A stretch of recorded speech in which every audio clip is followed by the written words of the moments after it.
Hey guys, Kyle from Chaparral Motorsports, and today we're going to be doing the most necessary upgrade to the Honda Monkey if you're planning on riding this thing on the street. Now this bike is a phenomenal little machine, but it takes a little while to get up to speed. Now, from all the research that I've done and what we've heard back from customers is that the 15-tooth sprocket that's here is just a little bit too high, if you will. We're going to go to a 14-tooth JT Sprocket, and that is said to eliminate the problems or the situation that we're currently feeling on this bike. Now, going down a tooth in the front in order to increase your top speed, that sounds counterintuitive, and traditionally it would be. I mean, that's actually giving you a lower gearing. It's like going up 3 teeth in the rear. But what's going to happen with this is we're going to be able to have more usability throughout the power range. Each of the gears are going to rev up maybe a little quicker, but third gear, I've never been able to hit the rev limiter. Fourth gear is almost like an overdrive. When I hit in the fourth gear, I drop RPMs, but I cannot increase any speed by shifting into fourth gear. The hope is that by installing this 14-tooth sprocket, I'll be able to rev through each of those gears quicker. I'll be able to use more of third gear, and hopefully we'll be in that power band so we can actually get speed out of fourth gear instead of just using it as an overdrive. Now, a front sprocket installation or playing with a front sprocket is something I really like to do. It's really easy, and most all the time, you don't have to remove the chain from the motorcycle. So you don't have to mess with the master link, you don't have to break the chain and put a new chain on. You simply have to get back in here, get enough slack in the chain in order to swap the sprockets out, button everything back up, and then make sure that your chain is adjusted appropriately. This whole process should take about a half hour and should require just a couple hand tools. We're going to start by removing these 2 Allen head bolts here to get access to the countershaft sprocket. Let's get busy. Going to get in here with an Allen wrench.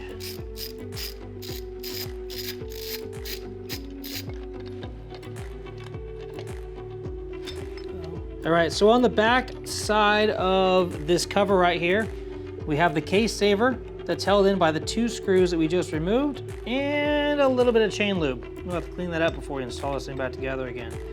Now take note that there are 2 tabs, one here and one here. Those keep that case saver in place as you are setting this cover back into place in order to secure everything back into position. All right, now we have this little carrier right here that holds the sprocket onto the splines. We're going to go ahead and remove these 2 bolts. So if you have a friend helping you out with this project, I recommend that you have them put their foot on the rear brake. That's going to keep this tire from spinning, and it's going to keep you from putting pressure on the gears. Now, it's not that big of a deal. There's not a whole lot of pressure here, but it is one thing that I would do if I wasn't doing the project alone. Now I'm going to go ahead and break both of these loose and then remove them. All right, with those 2 bolts removed, we can go ahead and twist this little keeper out. So what this does, this comes in and twists just a little bit, and that just keeps that sprocket from being able to come out. All right, now we're going to pull our sprocket forward off of the shaft and remove it. Wipe it down.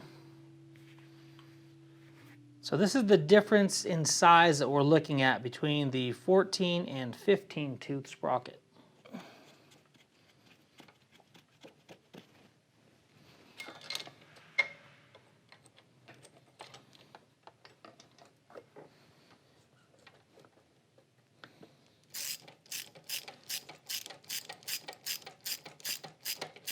Now you're going to want to refer to your owner's manual to find the correct torque specs for these 2 bolts.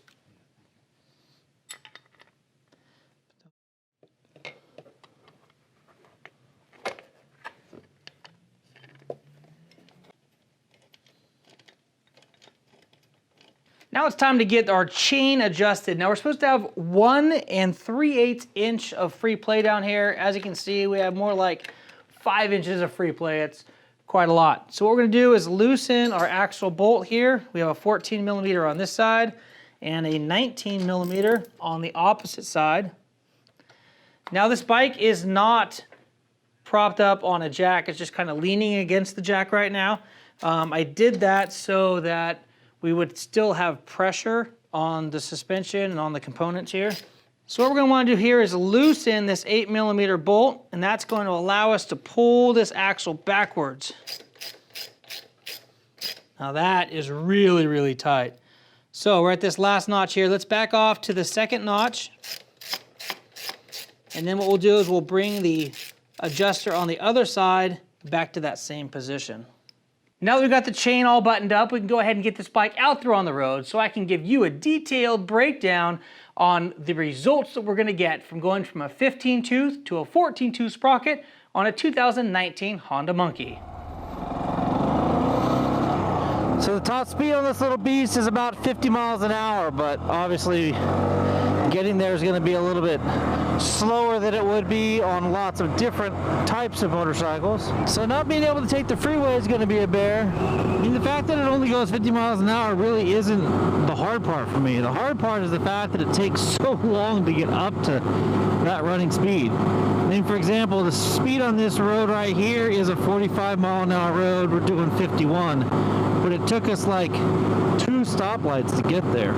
Jeez Louise. I have had a chance to ride a Grom that was slightly modified, and it definitely had a lot more pep than this guy goes. So there are some performance modifications that you can make to this little machine that will allow it to get up to speed quicker. But right now, this morning, man, watch, here it is, top speed. Ready?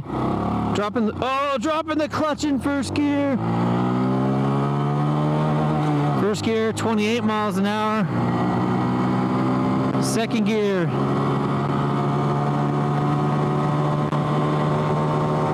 Here it is, 45 miles an hour. Third gear.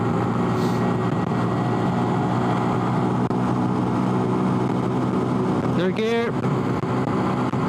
Third gear. We're about between 50 and 51 miles an hour. And then we shift into fourth, overdrive. Not interesting. So third gear, I was not even able to get it to hit the rev limiter. Right now we're stuck at 53 miles an hour. There is no rev limiter happening, which tells me that there's more that this motor can give. We just need to do some modifications to the air box and to the exhaust pipe and some small tweaks in order to get more power out of this little motorcycle. All right, look at that. It was exactly 20 miles to get here. Top speed of about 50 miles an hour when you're going in a flat line and straight. Gets up to about 60 miles an hour going downhill. Really slow off the line. I mean, it takes a really long time to get up to speed. So, super cool little trail bike. Not really the best urban machine, but it was fun. As I commute home on the 210 freeway on my super powerful Honda Monkey 125, I want to talk a little bit about this bike. I've been on it for about 600 miles now. I've been commuting on it for the last month. I've got to say that this thing is a pretty remarkable little machine. I just fueled up with gasoline and I'm getting 98 miles to a single gallon. Now that is absolutely absurd. I thought the nearly 50 miles a gallon that I was getting on my 390 Duke was superb, but man, well, look at that, 64 miles an hour, 65, what? Check it out. Let's go ahead and pull some footage of last week and me cruising on this same highway. I don't believe that I was pinned open here doing 60. I think it was more like 50, low 50s if I remember right. Let's go ahead and put those 2 screens up side by side. And now I'm definitely cruising at 59 to 62 miles an hour depending on how the wind blows and who I'm passing. It's a slight grade right here and we're still cooking at 59. It's awesome. We're not getting the drop down in power that we were getting before when we were running the 15 tooth. I mean, right now we're at the top of this grade right here and we're still pulling 60 miles an hour. Let's go back to the footage of that grade and I'm sure that we were going slower. 69 miles an hour, what? We're 70. Looking for 70, guys. 70 miles an hour? What in the world? Look at that. 70 miles an hour. I can't believe it. That was the best investment made on this little bike. $7 part. A $7 JT Sprocket going down one tooth has got me from 55 miles an hour to 70 miles an hour. That's crazy. It really took going to this 14.2 sprocket to really get the beans to come out of this thing. Man, I can't even begin to express how excited I am about the new improved performance that I found from a $7 front countershaft sprocket. It's crazy. We've been on the 14.2 sprocket on this Honda Monkey for about a week now, and I gotta say, this is the best $7 upgrade I have done on any motorcycle that I've ever owned or ridden. Literally, $7 for that 14-tooth countershaft sprocket, and it really brought this monkey to life. If you take a look at the first ride video on this thing, it would take so long to get to the next gear, and then the next gear really didn't hold a punch. Third gear, I was not even able to get to the rev limiter. And then fourth gear was basically like overdrive. It would just drop RPMs, but there was no increase in speed. The 14.2 sprocket on this bike has been absolutely phenomenal as far as bringing the bike to life and allowing us to use all of its power. So now I can accelerate quickly through first and through second and through third. I can actually hit the rev limiter in third gear, and fourth gear actually has a little bit of pull.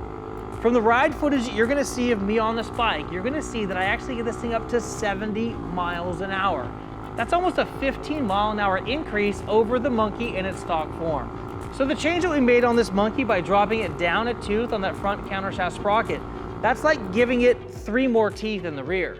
In a traditional application, doing that would give you greater takeoff from the line. It's gonna increase that overall torque off the line, and it's going to get up to speed quicker, but your top end would suffer.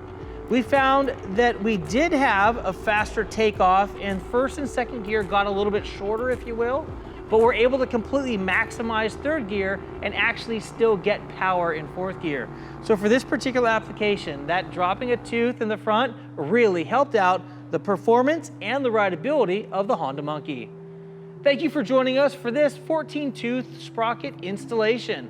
I'm Kyle Bradshaw. If you liked what you saw today, please hit that like button. And if you want more action like this coming directly to your inbox, please hit that subscribe button, and more importantly, the notification bell. Until next time, and as always, take care and ride safe out there.